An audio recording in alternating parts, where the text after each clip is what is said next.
pasamos entonces a la presentación del doctor César Elizarriturri, si me permiten hacer la presentación. Bueno, el doctor César Elizarriturri Hernández es profesor e investigador de tiempo completo de la Facultad de Medicina de la Universidad Autónoma de San Luis Potosí, nivel 4. En la licenciatura de Biología de la UAM Iztapalapa. También trabaja en la maestría y doctorado en Ciencias Ambientales por la Autónoma de San Luis y postdoctorado por Ecosur, especialidad en métodos estadísticos por el CIMAD también. Es coordinador del Centro de Investigación Aplicada en Ambiente y Salud, CIASI, miembro del SNI y del Cuerpo Académico Consolidado de Toxicología Ambiental desde 2012. Tiene reconocimiento PRODEP desde 2013.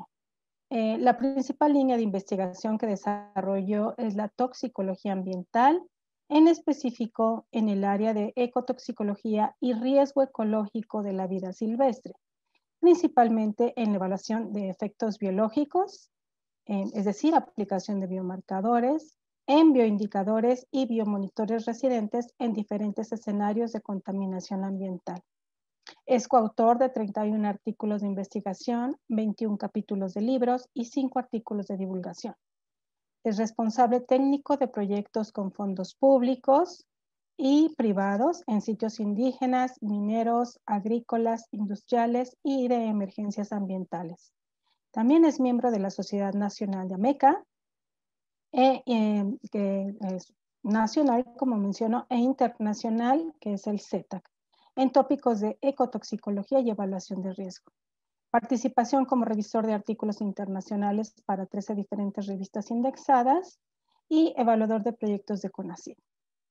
Ha participado como docente en 9 cursos de pregrado y 4 de posgrado en la Autónoma de San Luis en temas de ecotoxicología, riesgo ecológico, estadística, ecología, monitoreo ambiental y biológico. Ha estado vinculado con el sector gubernamental y privado en la evaluación, remediación y rescate de espacios protegidos y ecológicamente valiosos en escenarios de preocupación nacional y estatal. También es miembro del Centro de Colaboración de la Organización Mundial de la Salud y en evaluación de riesgo a la salud y salud ambiental infantil y de la red temática CONACYT sobre salud ambiental infantil. Doctor Elizarriturri, sea usted bienvenido. Nos da mucho gusto que esté con nosotros y suya la pantalla. Ok, muchas gracias por la invitación. Vamos a hablar de aspectos de la ecotoxicología, principalmente para estudios donde haya afectaciones por parte de la minería. Primero vamos a hablar de cuestiones muy generales sobre qué es la ecotoxicología, cuál es su ámbito de estudio y por qué podemos basarnos a tomar decisiones en función a respuestas biológicas basadas en ecosistemas, ¿no? Y algunos estudios de caso que tenemos hasta el momento desarrollados. Bueno, primero debemos de recordar que la gestión de la contaminación ha pasado por diversos enfoques y el primero que conocemos es el paradigma de la solución a la contaminación, pues es la dilución, ¿no? Entonces consideramos que podíamos contaminar la atmósfera, podíamos contaminar el agua y que esa vasta inmensidad pues iba a ser suficiente para que no se generaran problemas de contaminación y por ende se pensaba que la contaminación solamente era un fenómeno local, ¿no? Y bueno, poco a poco muchos problemas han visto que nos han dado cuenta de que esto va más allá del ámbito local. Bueno, también el paradigma de que todo lo que lanzamos o lo que le hacemos al ambiente se nos regresa, ¿no? De alguna u otra forma. Y finalmente también de que cuando nosotros percibimos cambios que son muy lentos, pues reaccionamos también o no percibimos esos cambios y por lo tanto entonces no reaccionamos como se debe, ¿no? Entonces necesitamos a veces cambios muy graves, muy agudos para poder nosotros percibirlos. Y bueno, parte de la ecotoxicología tuvo su desarrollo principalmente por esos cambios, esos problemas de índole global. Ya en la presentación pasada nos nos recordaron de la enfermedad de Itaitay. Pero ha habido otras catástrofes ambientales, si se les puede también considerar así, donde la devastación ecológica y humana ha sido muy grande, y una de ellas es Minamata, ¿no? Y Minamata regresó a la discusión política internacional principalmente otra vez por el convenio de Minamata, que para recordar, Minamata es una ciudad en Japón donde hubo un problema muy fuerte de envenenamiento por mercurio, ¿no? Se calcula que 600 kilogramos de mercurio fueron emitidos hacia el ambiente, principalmente al agua, y este mercurio pues obviamente empezó a incorporarse en las cadenas tróficas hasta que llegó a los seres humanos, ¿no? Y generando problemas principalmente de tipo neurológico y del desarrollo. Pero antes de que se presentaran los efectos en los seres humanos, pues la vida silvestre fue la primera que dio indicios de contaminación, ¿no? Entonces, de ahí se conoce que los primeros que empezaron a presentar efectos fue la vida acuática, mortandades de peces, y después aquellos depredadores que consumían los peces, ¿no? Hay una enfermedad también del gato bailarín que se asocia principalmente a los efectos neurológicos en los gatos, derivados del consumo de mercurio que se había biomagnificado por los peces, ¿no? de la zona, ¿no? Y obviamente en Alicia, en el País de las Maravillas, se menciona el sombrerero loco, que era una parodia de los efectos neurológicos que tenían las personas que estaban expuestas a mercurio. Y ha habido más casos, por ejemplo, esto no es de metales, pero también la primavera silenciosa, que esto fue lo que revolucionó el campo ambiental, el movimiento ambientalista como tal, que bueno, el DDT se utilizaba prácticamente para todo, ¿no? Y tenía una visión, digamos, muy buena de los beneficios, que finalmente nos dimos cuenta de que esa sustancia podía afectar la reproducción, y los primeros en dar el aviso de esos cambios, pues fueron las aves, ¿no? De ahí surge este gran libro que todos conocemos de Richard Carson, donde habla de una primavera sin aves, ¿no? Y que finalmente estos efectos en la reproducción también fueron o se vieron también en seres humanos. Bueno, la ecotoxicología se puede definir de muchas formas. De hecho, hay muchas definiciones, pero de manera general es la ciencia de los contaminantes en el ambiente y sus efectos en los ecosistemas. Y ahí también podemos incluir inclusive a los seres humanos, ¿no? Los seres humanos no podemos desligarlos del ecosistema, y por lo tanto también tenemos unas interacciones también complejas con los ecosistemas, aún estén transformados. Y por lo tanto, la ecotoxicología también va a tener o va otra vez a tener estos debates que vienen desde la ecología y la toxicología. Entonces, todas aquellas limitantes de estas ciencias, pues los va a arrastrar y los va a tener la ecotoxicología. Y por lo tanto, nosotros hablamos que esta es una ciencia multidisciplinaria. Entonces, aquí en esta ciencia no nada más entramos los biólogos, ¿no? Entonces, está toda la parte del hábitat, toda esa parte que tiene que ver con el agua, los sedimentos, el aire, la química como tal, ¿no? Para el análisis de contaminantes, todo lo que es el comportamiento ambiental de los contaminantes. Y por el otro lado, tenemos toda la parte de la vida silvestre, ¿no? Y de la vida como tal en sus diferentes niveles de organización biológica. Y eso es lo que hace tan compleja a la ecotoxicología, ¿no? Que se requiere realmente del conocimiento de muchas áreas, y por lo tanto es una ciencia multidisciplinaria o interdisciplinaria per se. Y bueno, la complejidad cuando nosotros entramos en el campus, pues es exactamente como nos lo enseñan a nosotros desde la preparatoria, ¿no? Esos cambios que nosotros podemos analizar en la vida como tal, pues se puede hacer a través de los niveles de organización biológica. Y los niveles de organización biológica, si recordamos, son las formas en las que la materia se estructura, se organiza. Y entonces podemos ir desde la molécula hasta los ecosistemas, ¿no? Y nosotros podemos evaluar esos efectos a lo largo de cada uno de esos niveles de organización que tiene propiedades únicas. Y ese paso que nosotros tenemos de estudiar, ya sea de lo que se dice de abajo hacia arriba, es un enfoque en el cual nosotros queremos predecir, queremos ver si hay cambios a nivel, por ejemplo, molecular, cómo o qué pasaría si existe exposición a este nivel, pues qué pasaría a nivel de los ecosistemas, ¿no? O puede darse otra vez otro enfoque que vaya de niveles de organización superiores a niveles de organización inferiores. Y con ello nosotros podemos tratar de comprender qué es lo que está pasando en un sistema, ¿no?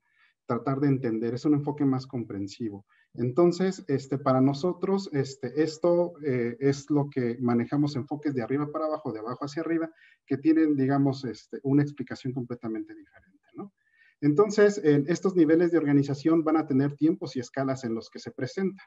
Entonces, muchas veces, a veces podemos ver cambios más rápidos cuando trabajamos con niveles de organización más bajos.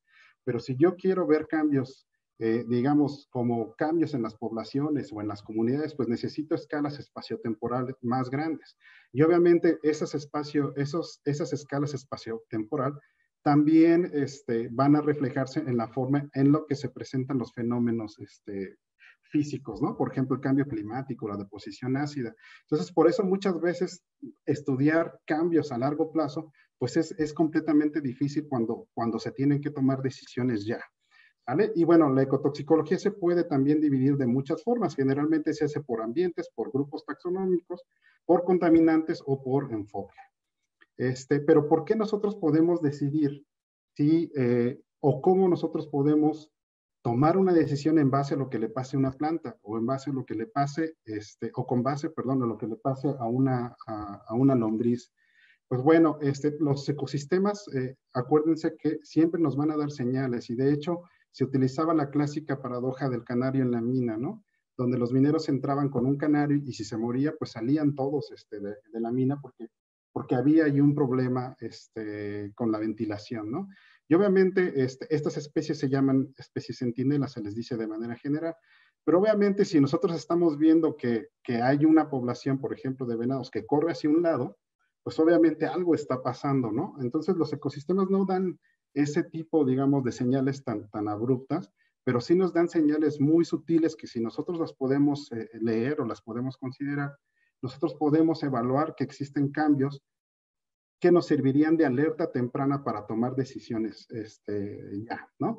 Y casos como estos hay muchos. Por ejemplo, hay una población en el río Missouri de anfibios gigantes que son muy poco comunes. De hecho, hay dos especies de estas y una está en Estados Unidos y otra en China. Y bueno, los biólogos se dieron cuenta de que había un declinamiento importante de estos anfibios y al final se dieron cuenta de muchas investigaciones que pues tenía que ver con efectos en la reproducción, ¿no? Con contaminantes asociados con la reproducción donde el conteo de espermatozoides de los anfibios se había reducido y por lo tanto no podían fertilizar los huevos de las hembras. Y esto mismo se fue también encontrando en la población rural que vivía a lo largo del río y obviamente pues tomaba agua de estas fuentes contaminadas, ¿no? Entonces, tomar solamente la salud humana no es suficiente. Tenemos que considerar otros aspectos porque, pues obviamente hay rutas que no existen para la vida silvestre y que, por ejemplo, los humanos no comemos tierra, ¿no? Como lo puede hacer una lombriz, ¿no? O no respiramos a través de branquias, no absorbemos nutrientes a través de raíces. Entonces, el paradigma humano no nos sirve solamente para la vida silvestre. Obviamente no estamos hablando nada más de una especie, sino de muchas. También la exposición es muy alta en la vida silvestre, ya que ellos generalmente se alimentan de alimento contaminado o viven sobre un hábitat contaminado, no reducen esa exposición. Las tasas metabólicas pues también van a variar mucho, entonces vamos a tener desde tasas metabólicas muy lentas hasta tasas metabólicas muy altas. La complejidad también para identificar qué receptor es el que está en riesgo es muy complejo porque estamos hablando de muchas especies que se interrelacionan de una forma muy compleja y entonces estudiar cuáles serían las que podrían estar afectadas pues es una cosa un poco complicada. Y además tenemos la complejidad de los niveles de organización, esos cambios a través de todos esos niveles. Y pues ahorita ya a todos nos ha quedado claro de que la salud como tal, pues para que se dé, pues no podemos solamente tocarla desde el punto de vista humano, ¿no? Nosotros trabajamos con un enfoque de salud total, es decir, que no puede existir salud humana si lo demás está enfermo, ¿no? Y eso pues ha quedado claro ahorita, ¿no? Entonces, un ecosistema enfermo nos va a llevar finalmente a que no exista ni salud en vida silvestre ni salud humana. Bueno, en los diferentes niveles de organización, que es la complejidad en la que la materia se organiza, nosotros trabajamos en ecotoxicología con dos aproximaciones. La que manejamos de nivel de organismo hacia abajo, moléculas, la llamamos biomarcadores, son esos cambios a través de estos niveles de organización, y de poblaciones hacia arriba los llamamos bioindicadores, ¿no? Los bioensayos, en estos niveles de organización también hay un gradiente también de estudios en los que se hace, que ahorita vamos a hablar, donde hablo de condiciones controladas, a estos los llamamos bioensayos, a estudios observacionales donde pues prácticamente no controlamos muchas cosas, ¿no?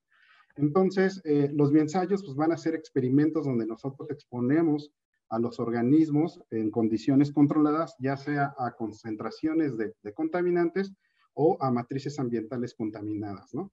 Y lo que me interesa mucho ahí es saber precisamente la relación de esa concentración con una respuesta biológica. Generalmente en los bioensayos lo que más nos interesa, o una de las respuestas que más se utiliza, es la letalidad. Es decir, cuál es la proporción de la población que se muere, ¿no? Y de ahí muchos parámetros que a lo mejor ustedes ya han escuchado, que es la concentración letal 50 o la dosis letal 50, entre otros, ¿no? Y bueno, también me interesa también saber si existen interacciones también entre los diferentes compuestos.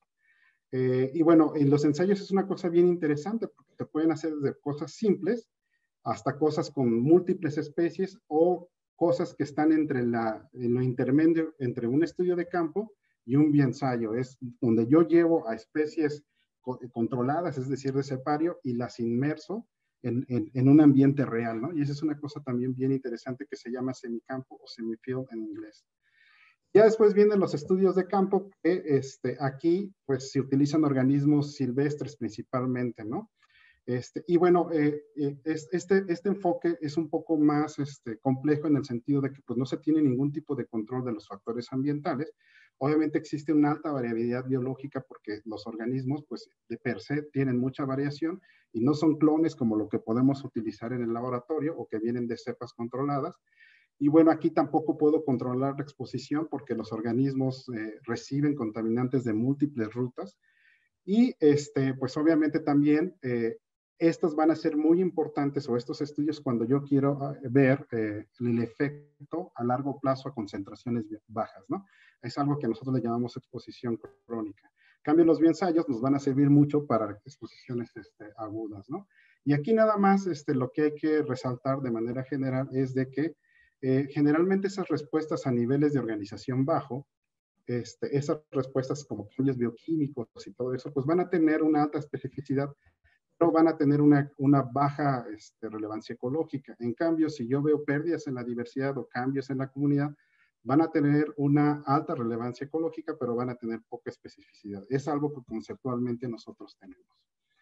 Y bueno, ya como estudios de caso de cómo hemos llevado esto a los lugares que hemos estudiado, particularmente los que están contaminados por metales, es un sitio en Villa de la Paz, en San Luis Potosí, que tiene altas concentraciones de metales, como pueden verlo ahí.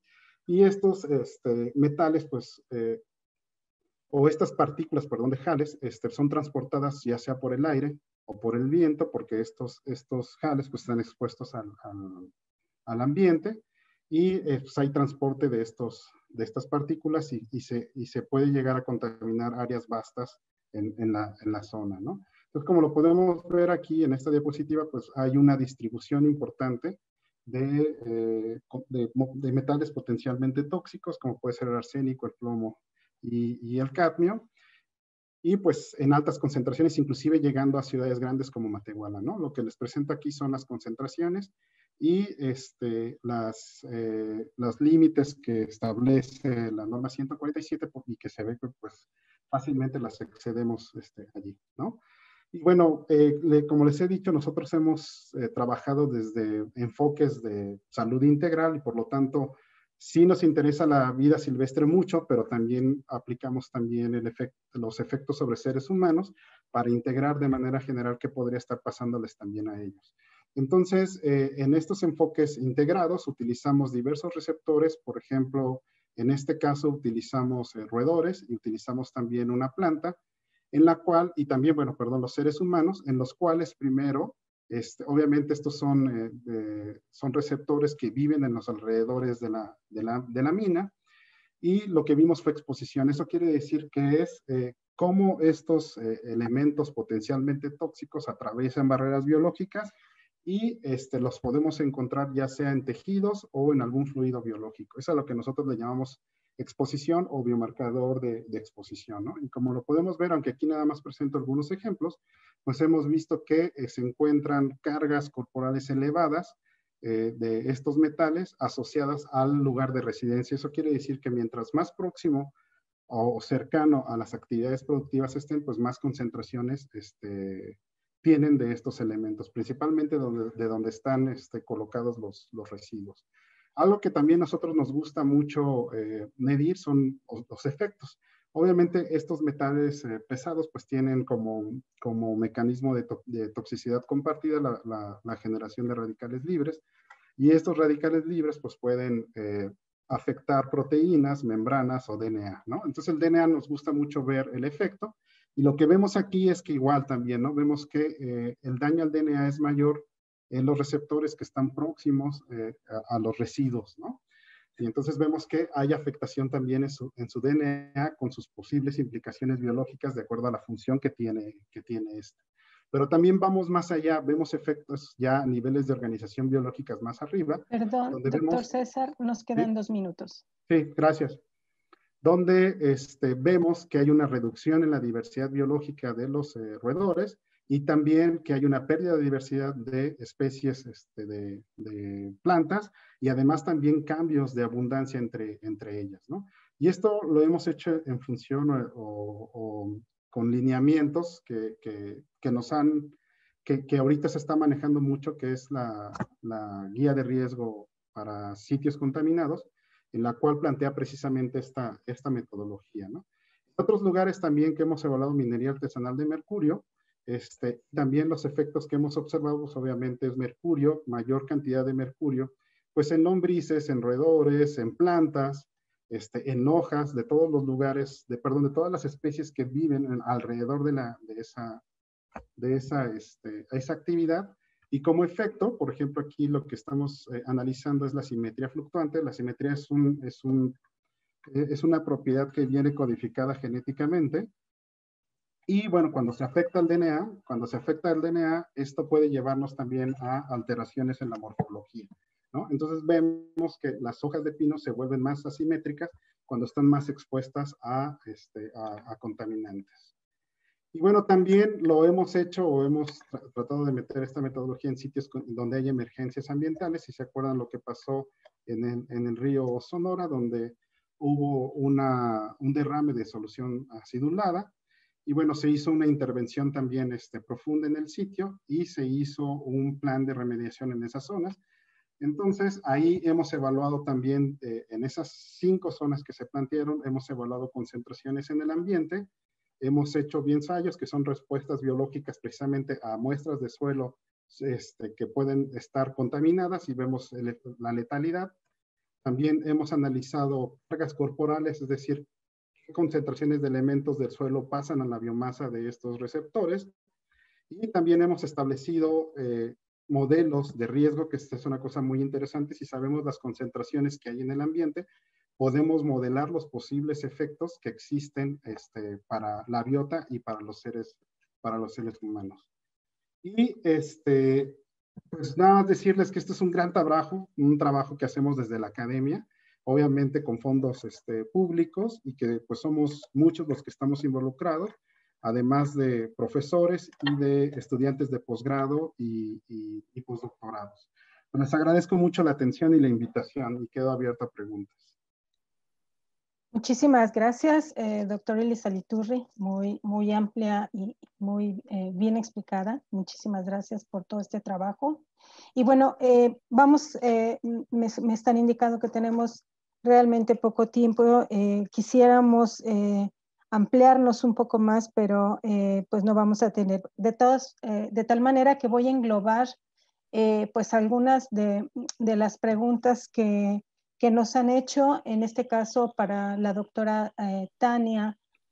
Tania, aquí te lo puedo decir en español y lo contestas en inglés, ¿te parece bien? ¿O quieres que te lo pregunte en inglés? Está tu micrófono apagado. Ok. Puede ser la pregunta en español, sí. Muy bien, entonces dice, entonces digamos, para la reflexión, pero me parece muy interesante. Sabemos, estamos viendo que justamente la extracción de uranio ha creado un gran problema alrededor de la salud humana. Entonces, ¿descartamos la energía más eficiente y limpia, que sería la nuclear, o resolvemos los retos ingenieriles de la minería de uranio? Esta es una pregunta, digamos, a tipo de reflexión que hacen. No sé si quisieras comentarnos algunas cosas al respecto. Okay, I think my opinion is that we have to solve the problems of the mining and do improvements and still go on with the mining process. But I will answer another question that comes. Our problem in this mine is because it's of the government, federal government, and they say it's national sovereignty. So when we complain or any NGO complains, they don't listen to the NGOs or even to the Ministério Público. It's amazing. And even the judges, this is the most amazing. I had a lawyer that was my student, and he made a study of all the cases that have been the suit the cases that have been gone to judges, both cases of workplace and cases of, and there are 5 or 6 complaints processes against the industry on environmental damage and health damage of people. Believe me or not, they give the cause. I don't have the vocabulary so good for lawsuit, but they always, the people that are employed win the cases if they are employed in the industry, because they hear the word radioactivity. Oh, okay, they are not right. So they get they are right, and they give the solution on the process in favor of the people, okay? But in the case of environment, it's amazing. There are 6 processes. None of them, they just archive saying there are not enough proofs. Even this process, this project that we did, the Ministério Público took this as proof to the judge, and the judge said it's not enough. There are questions, and I cannot give the do it in favor of the in the favor of the Ministério Público, not even NGOs.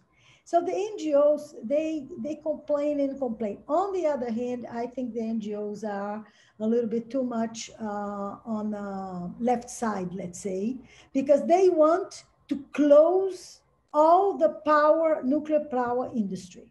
So this is too much also, see? We are privileged to have resources to do that. So even Germany, in our Angela Merkel, who was a physicist on this area, and said, I'm closing down all the power plants in Germany. And then she goes and buys the energy from France, which is nuclear power. because it's clean. Actually, it's clean. If you do your job, if the industry, the mining and the industry, the nuclear power, the generator, if they do their job well, it's a good source of energy.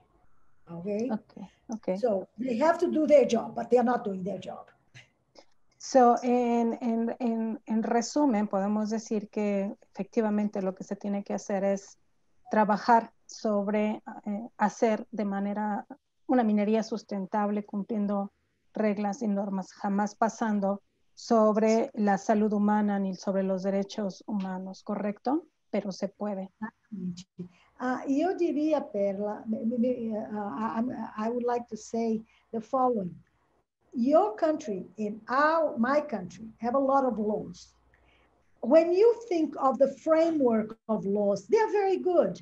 But the thing is application and supervision. Yes. When I talk about the two cases of Brazil of the dam rupture, which is Mariana and Brumadinhos. You know, there were so many people dead. Up to today, there's nobody either in jail or that had to pay something. I mean, there's no punishment for any of those people. Yeah. I am surprised because when you look at those cases, there were reports that said that was in danger, the dams were in danger. It's not that they didn't know, they were not fooled. They just were, they neglected. And yet, with so many people dead, nothing happened to the directors, to the responsible, to the industry, the firm, a German firm who did the auditing. It's the lack of punishment, supervision and punishment that we have. Corruption is the correct word. Yes. Corruption. Also. Thank you. And, y continuando justamente con esta idea, quisiera preguntarle a César si nos hace el favor de prender su cámara. Por ahí, César. Doctor César, gracias. César, el problema que nosotros vemos en lo que tiene que ver en el agua y la minería es que efectivamente no existe una norma que establezca regulaciones sobre agua y sedimento. Existe la normativa que existe para suelo, ¿no? Pero para agua y sedimento no se cuenta aún con esta material. Sin embargo, hablas de que existe una guía de riesgo en donde se ha aplicado esta guía, sin embargo no es normativa.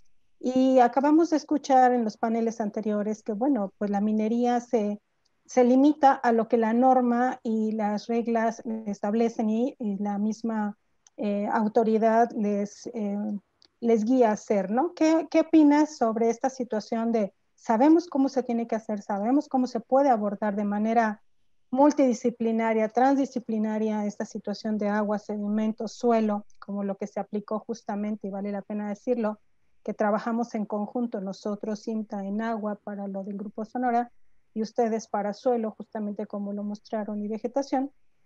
¿Qué necesitaríamos hacer para que esto se considere como una situación que suba a norma para trabajar de manera tan integral como lo que mostraste? Bueno, yo creo que nosotros, digamos, como ejercicio académico, cuando no tenemos valores, pues incurrimos o vemos otros niveles en otros países, ¿no? Pero digamos, como tú bien lo mencionas, para fines legales, pues esto no aplica, ¿no? Directamente en problemáticas que tenemos en México.